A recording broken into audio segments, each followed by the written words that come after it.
బాబోయ్! ఎంత పర్ఫెక్ట్‌గా కట్ చేసినా షేప్ బెల్ట్ మాత్రం ఎంత పొడవు పెట్టాలి, ఎంత వెడల్పు పెట్టాలి, షేప్ బెల్ట్ కటింగ్ మాత్రం నాకు చాలా కష్టంగా ఉంది అనుకునే వాళ్ళ కోసం మాత్రమే ఈ వీడియో. ఫస్ట్ నేను వీడియోలో మాట్లాడే దానికంటే మీరు వీడియోని మాత్రం క్లియర్‌గా చూడండి.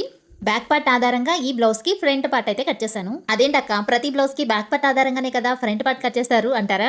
అవును. కానీ ఈ బ్లౌజ్‌కి బ్యాక్ పార్ట్ ఎంత పొడవైతే ఉందో అంత పొడవుని ఫస్ట్ మార్కింగ్ చేసేసి ఆ తరువాత ఫ్రంట్ పార్ట్ పొడవుని మార్క్ చేశాను. ఇప్పుడు ఆది బ్లౌజ్‌లో నుంచి ఫ్రంట్ పార్ట్ పొడవును కొలుచుకుని మార్కింగ్ చేసుకున్న తర్వాత ఎక్స్ట్రా ఏదైతే లెంత్ ఉంటుందో ఆ లెంత్ వచ్చి మనకి క్రాస్ బెల్ట్ అనమాట. చూసారు కదా వీడియోలో చూపిస్తున్నట్లుగా బ్యాక్ పార్ట్ ఎంత పొడవైతే ఉందో ఫ్రంట్ పార్ట్‌ను కూడా ఫస్ట్ అలాగే మార్కింగ్స్ అయితే చేసేసా.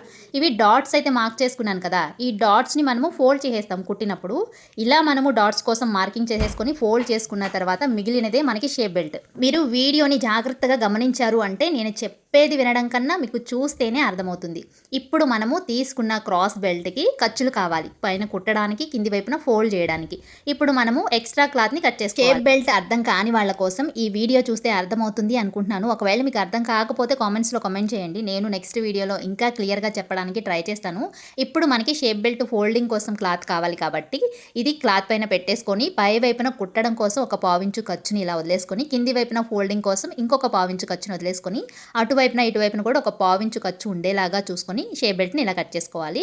మందంగా కావాలి అనుకుంటే కనుక మీరు 2 లేయర్స్ కింద కట్ చేసుకోండి. లేదు అనుకుంటే కనుక ఒక లేయర్ వేస్తే సరిపోతుంది అనమాట. వీడియో నచ్చితే మాత్రం ఖచ్చితంగా లైక్ చేయండి. యూస్ఫుల్ అనుకుంటే మాత్రం ఫ్రెండ్స్కి, ఫ్యామిలీ మెంబర్స్కి షేర్ చేయండి. మరిన్ని వీడియోస్ కోసం ఛానల్ని సబ్స్క్రైబ్ చేసుకోండి. డౌట్స్ ఉంటే కామెంట్ చేయండి. Thank you.